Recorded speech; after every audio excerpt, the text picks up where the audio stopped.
네, 구독자 시청자 여러분 반갑습니다. 박 작가입니다. 어제 세계 1위 자산 운용사 블랙럭의 비트코인 현물 ETF 신청이 국내는 물론이고 해외 여러 매체들에서도 당연히 톱 뉴스였습니다.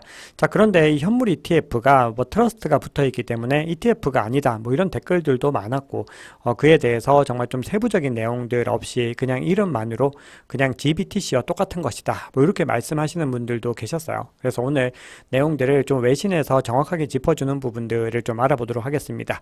자, 그리고 이 사건이 굉장히 역사적으로 좀 중요한 어떤 시사점을 지니고 있다고 말씀을 드렸는데 그에 따라서 여러 가지 좀 반응들이 나오고 있어요. 근데 그 중에서도 게리 겐슬러가 정치적으로 상당히 부담을 느낄 만한 부분들이 좀 부각되는 모습들이 있어요. 그래서 오늘은요 그런 부분들에 대해서 좀 알아보고요. 그리고 이 블랙록의 비트코인 현물 ETF 신청이 가상자산 시장에 일단 호재로 작용하게 되는 이유들을 조금 더 명확하게 알아보겠습니다. 네, 반복해서 제가 말씀을 드리는데요. 제 사칭 채널들이 계속해서 생겨나고 있습니다. 저는 유튜브 채널 박작가의 크립토 연구소와 그리고 크립토 트렌드 랩이라는 커뮤니티 4곳만을 운영하고 있고요. 어떤 상담 활동이나 그리고 리딩방 운영에 대해서는 일절하지 않고 있습니다. 그래서 제가 어떻게 1대1로 대화를 하거나 어떤 상품을 추천하거나 하면은 그냥 바로 손절을 해주시기 바랍니다. 네, 어제 미국 3대 지수는 모두 다 하락으로 마감을 했습니다. 자, 그동안 굉장히 많이 올랐던 것도 있고요. 그리고 여러 가지 어떤 소재들을 다 활용을 했죠. 이미 소스를 다 써먹었다는 겁니다. 거기다가 선물과 옵션 거래 만기일이 겹치는 내마녀의 날이라는 이벤트에 대해서도 얘기를 하고 있고요. 여러 가지 이유로 좀 지지부진한 움직임을 보였습니다.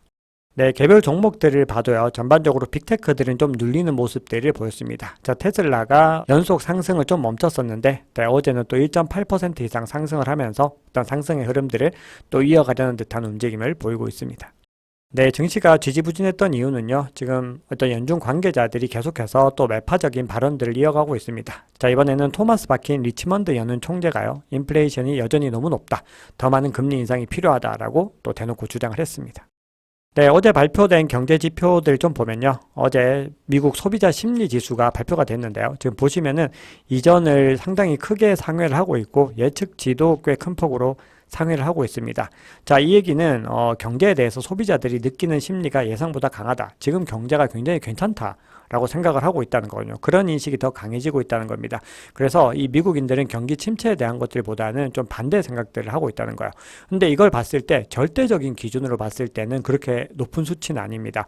가령 2021년 주식시장이 굉장히 좀 장이 좋았을 때죠. 이때 88.3을 기록했는데 요 당시나 아니면 팬데믹이 일어나기 전인 100일 이런 것들과 비교하면은 상당히 좀 큰 폭으로 차이가 난다는 거죠. 그래서 소비자 심리 지수가 절대적으로 봤을 때는 높지 않다 이렇게 볼 수가 있습니다.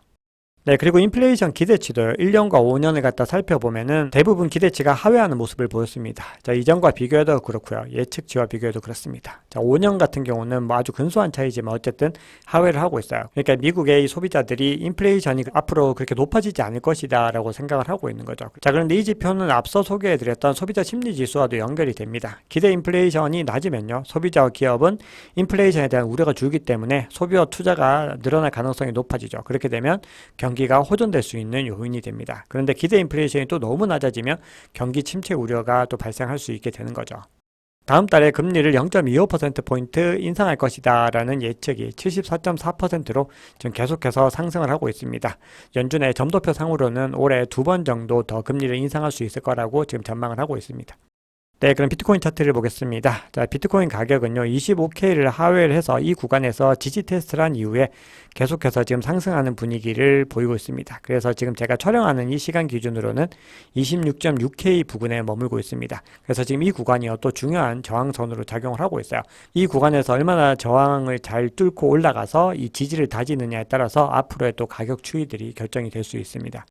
네, 비트코인은 어제 4.32% 상승했고요. 이더리움은 4.63% 상승을 했습니다. 이더리움이 조금 더 상승을 했지만 비트코인이 시가총액이 훨씬 크기 때문에 비트코인 도미넌스는 오히려 더 상승하는 모습을 보였습니다.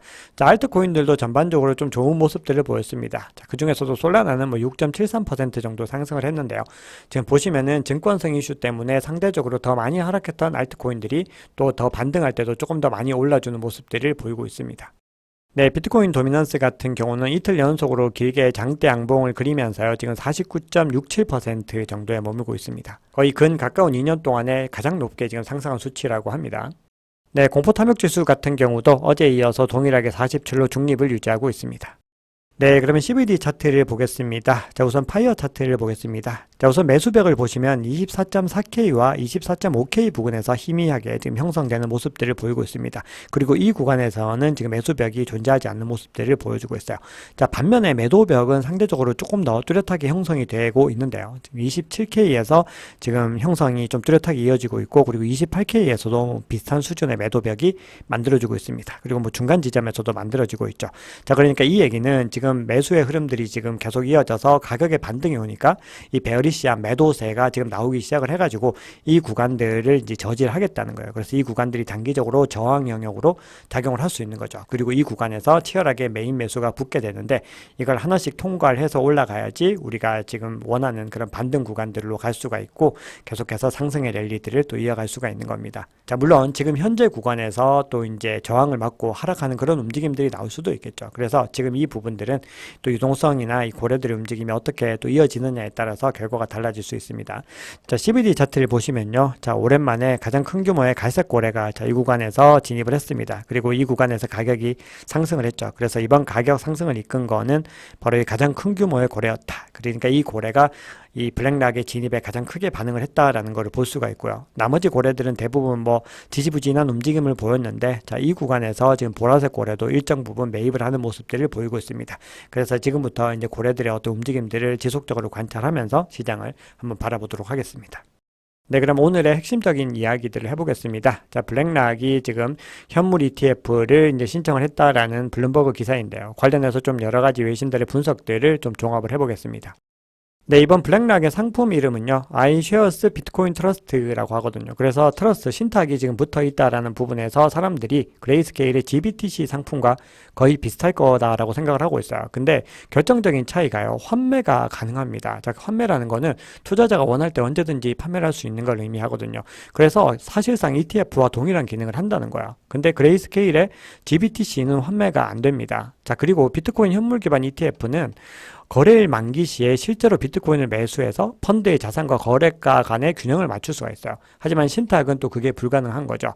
자, 그리고 정말 또 중요한 부분들이 있는데요. 블랙락이라고 하는 회사가 얼마나 똑똑한 회사겠어요. 지금까지 ETF 상품을요, 거의 100% 가까이 승인돼서 통과를 시키고 있는데 이 회사가 빈틈이 없게 움직였겠죠. 자, 그래서 지금 보시면은 비트코인 시장의 조작 리스크를 완화할 수 있는 거래소 간의 감시 공유 계약 내용을 포함시켰습니다. 제가 어제 전문 매체에 공유했던 제 칼럼에도 보면요. 자, 이 부분이 가장 중요하다. 그러니까 선물 ETF는 승인을 해줬지만 현물 ETF를 승인해주지 않은 이유를 지금 SEC는 이걸 아주 뚜렷하게 얘기해주지 않지만 지금 이 부분을 지적을 하고 있는 부분들이 있거든요. 자, 근데 이걸 갖다가 해소하기 위해서 블랙락은 포함을 시킨 겁니다. 그러니까 지금까지 비트코인 현물 ETF를 출시해서 반려당한 다른 상품보다도 훨씬 더 나은 조건이 되었다라는 거죠. 네, 그래서 블랙락 같은 경우는 시장 조작 리스크를 완화하기 위해서 나스닥을 도입해가지고요. 비트코인 현물 거래 플랫폼 운영업체와 감시 공유 계약을 체결한다는 내용을 넣습니다. 그래서 이 감시 공유 계약에는요, 시장 거래 활동부터 청산 내역, 고객 식별 같은 여러 정보들을 공유해서 이 시장 조작으로부터 이 보호를 해준다라는 거죠. 자, 결론적으로는 이렇게 해석을 하고 있습니다. 자, 블랙락이 SEC에 출시 승인을 신청한 이 파생 상품은요, 신탁인 동시에 ETF 기능을 할 수 있다. 자, 그러니까 기술적으로는 신탁으로 볼 수 있지만 면밀히 내용을 다 살펴보면 기능적으로 ETF와 전혀 다르지 않다. 그렇기 때문에 ETF라고 불러도 무방하다라고 결론을 내리고 있습니다. 자, 그런데 세계 최대 자산 운용사 1위인 블랙락이 이미 비트코인 현물 기반 ETF 출시를 신청을 했다는 것 자체로도 굉장히 역사적인 사건이라고 말씀드렸어요. 이게 굉장히 의미가 있는데, 우선 블랙락은요, ETF 출시 신청에서 반려된 적이 거의 없습니다. 어느 정도의 성공률이냐, 지금까지 576건을 신청을 했는데 575건이 통과됐어요. 어마어마한 수치죠. 99%가 훨씬 넘는다라는 거잖아요. 그래서 블랙락이 이렇게 움직였다는 건 앞으로도 비트코인 현물 ETF 출시 경쟁이 뜨겁게 이어질 수 있다라는 의미입니다. 그런데 더 중요한 의미가 있는데요. SEC에 대해서 굉장히 정치적인 압박을 가할 수가 있게 됐습니다. 이 얘기는 SEC가 본인들의 힘이 굉장히 강하다고 생각하고 지 멋대로 날뛰는, 정말 멋대로 칼춤을 추고 있는 이 상황들에 제동을 걸 수 있는 여지가 생겼다라는 겁니다. 자, 그게 왜 그러냐 하면요. 미국 하원의 금융서비스위원회 위원장인 이 패트릭 맥케니 의원이요. 자, 이런 트윗을 했습니다. 세계 최대 자산운용사 블랙락이 비트코인 현물 기반 ETF 출시를 신청을 했는데 거기에 대해서 SEC가 어떻게 대응하는지 내가 면밀히 지켜보겠다. 그러니까 내가 지켜본다는 게 아니라 이 하원의 금융서비스위원회가 굉장히 뚜렷하게 지켜보겠다는 겁니다. 그러면서 일관성 없는 기준을 적용을 해봐라. 내가 가만히 있지 않겠다라고 선포를 하는 겁니다. 자, 그리고 다음 얘기가 중요합니다. 이 일관성 없는 기준에 따라서 승자와 패자가 가려지면 안 된다. 자, 이게 무슨 말이냐면 SEC가 만약에 블랙락의 비트코인 현물 ETF를 승인을 하게 되면 다른 회사들의 ETF를 반려할 사유를 명확하게 밝히지 않으면 이제는 어떤 논리적 증명, 어떤 명분이나 이런 것들을 증명해낼 수 없다는 겁니다. 그러니까 블랙락이 만약에 승인에 성공하는 순간 이제 본물처럼 현물 ETF가 터져 나오게 된다라는 겁니다. 실제로 블랙락이 신청했다는 뉴스가 전해진 이후로 바로 비트와이즈가 2022년 7월에 한번 리젝을 당했는데 또 신청을 한다고 합니다. SEC가 천하의 블랙락이라고 해도 SEC는 이 신청을 반려할 것이다 라고 주장하는 의견이 있습니다. 그런데 이 의견에도 중요한 시사점이 있습니다. 크립토이즈 매크로나우라는 뉴스레터의 저자이면서 암호화폐 애널리스트인 노엘 에치슨이라는 사람이 있어요. 자, 이 사람이 이렇게 얘기를 합니다. SEC가 블랙락의 비트코인 현물 ETF 신청을 승인할 가능성은 없다. 근데 블랙락은 신청서가 승인되지 않을 것을 알고 있었다. 그럼에도 불구하고 이거를 신청한 이유는 정치적인 메시지를 보내기 위한 것이다. 이렇게 얘기를 합니다. 자, 그런데 이 정치적인 메시지가 도대체 뭔가? 거기에 대해서 이 사람이 이렇게 주장을 하고 있어요. 아마도 레리 핑크라는 사람은요, 민주당 지지자일 거다라는 겁니다. 자, 그러면서 지금 민주당에 엄청나게 큰 기부도 하고 있는데 이 사람이 지금 이 민주당에다가 메시지를 던졌다는 거예요. 자, 민주당의 엄청난 지지자인 내가 비트코인 현물 ETF에 신청하는데 너네가 지금 이걸 막을 거야? 그러니까 너네가 정말 지 멋대로 지금 암호화폐를 휘두르는 걸 내가 더 이상 용납할 수 없는 거다라는 정치적인 메시지를 내고 있다는 겁니다. 물론 이건 제가 약간은 좀 크게 해석을 하고 있는 건데 어쨌든 이 사람이 하고 있는 얘기는 이런 뉘앙스로 느껴지거든요. 자, 그래서 코인데스크는 지금 가장 먼저 이 소식을 전하면서 블랙락의 어떤 신청서는 SEC가 감히 외면하기 쉽지 않을 것이다 라고 평가를 했고요. 그리고 한번 본인들도 이 현물 ETF를 신청해 본 적이 있는 이 갤럭시 디지털의 마이크 노버그라츠 형님도 이제 말문을 여는 거죠. 블랙락의 현물 기반 ETF 출시 가능성은 지금 현 시점에서 비트코인에 일어날 수 있는 최고의 호재다. 자, 그러면서 만약 이 출시까지 만약에 성공을 하게 되면 기관 투자자들의 암호화폐 시장 유입이 크게 늘어날 것이다. 그러니까 제가 늘 강조드리는 어둉션이 크게 늘어나게 될 것이다 라고 주장을 하고 있습니다. 자, 그렇다면 이 암호화폐 산업에 종사하는 모든 사람들이 이 블랙락의 진입을 환영하느냐? 그렇지는 않습니다. 카르다노의 창립자죠. 찰스 호스킨슨 같은 경우는 지금 이 상황에 대해서 굉장히 강하게 비판을 하고 있습니다. 그러면서 지금 윤리적으로나 아니면 정신적으로나 굉장히 이 비트코이너들이 탐욕적이다 이렇게 얘기를 하는데 자, 이게 무슨 얘기인지 한번 보겠습니다. 자, 이 사람이 이렇게 얘기를 해요. 나는 비트코인을 제외한 모든 암호화폐를 금지하고자 했던 지미송, 저희 그 오태민 작가님이랑 인터뷰하면서 자주 등장했던 인물이죠. 지미송. 비트코이너 중에서도 아주 엄청 강성 비트코이너예요. 자, 근데 이 사람이 했던 얘기를 기억한다. 그러면서 이 비트코인 맥시멀리스트들을 광신도라고 얘기를 합니다. 그러면서 이렇게 얘기를 해요. 블랙록을 지지하는 암호화폐 커뮤니티의 많은 사람들은 거의 대부분이 비트코인 맥시들이다. 그러면서 최근 SEC는 바이낸스와 코인베이스에 대해서 소송을 제기했는데 지난 몇 달 동안에 많은 알트코인들과 이 회사들이 조사를 받아왔다. 그런데 알트코인이 줄줄이 무너지고 있는 이런 상황을 이용해서 전통 금융의 황도를 군림하고 있는 이 블랙락이 이 틈을 타서 암호화폐 시장 진출을 엿보고 있다. 자, 그러니까 찰스 호스킨슨 얘기는 지금 이 상황에 대해서 굉장히 비판적이지만 하나의 사실을 좀 인정을 하고 있어요. 지금 월가가 비트코인을 중심으로 한 이 가상자산 시장에 적극적으로 진입을 하려고 한다라는 겁니다. 거기에 대해서는 이견이 거의 없다라는 거죠. 네, 실제로 계속해서 지금 알트코인들은 수세를 겪고 있어요. 지금 벡트 거래소에서도요, 이 로빈후드와 이토로처럼 지금 여러 알트코인들, 메이저 알트코인들을 지금 상장 폐지를 한다고 합니다. 거기에 들어가는 게 지금 솔라나랑 공교롭게도 폴리곤과 에이다입니다. 지금 계속 똑같은 코인들이죠. 이 메이저 코인들이 계속해서 여러 지금 거래소에서 상패를 당하고 있다라는 거거든요. 네, 실제로 데이터를 봐도요, 비트코인과 이더리움이 뭐 한 5%에서 한 8%이 정도 빠지는 동안에 알트코인들, 메이저 알트코인들은 엄청 많이 빠지고 있어요. 거의 2, 30%씩 빠지고 있거든요. 이게 뭐냐면 대부분 이제 솔라나라든지 뭐 폴리곤이나 카르다노 같은 그런 코인들이고, 그 외에도 굉장히 많은 알트코인들이 수세를 겪었다라는 겁니다. 네, 그런데 자, 이 부분에 대해서는요, 뭐 찰스 호스킨스는 본인이 이제 카르다노를 지금 운영을 하고 있기 때문에 그렇게 주장을 하는 부분들이 있는데, 결국은요, 이렇게 거대한 자본들이 비트코인에 들어오게 되고 비트코인 도미넌스가 계속해서 올라가고 그렇게 되는 거는요, 이 가상자산의 어떤 저변을 넓히는 그런 과정이거든요.